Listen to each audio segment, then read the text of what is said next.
Taiwan Business Club Bali mengadakan gala merayakan HUT ke-10 pada Sabtu 19 Oktober malam. Acara ini dihadiri oleh perwakilan Taipei Economic and Trade Office Jakarta, John Chen, bersama Kepala Divisi Ekonomi, Ali Feng Jing, serta Sekretaris The Overseas Community Affairs Council, Liao Meiling. Juga hadir, Direktur Jenderal Taipei Economic and Trade Office Surabaya, Isak Chiu, dan Sekretaris OCAC, Hos Zui.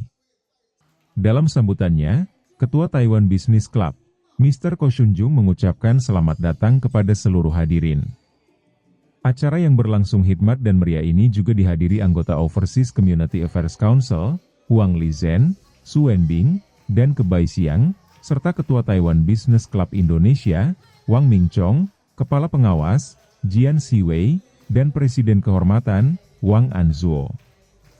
Selain itu, Presiden Kehormatan Taiwan Business Club Asia, Wang Shengbin juga hadir bersama sekitar 200 tamu, termasuk Ketua Dewan Pengawas, Peng Chunyuan, Ketua Asosiasi, Ke Shunrong, dan Wakil Ketua, Huang Beisong.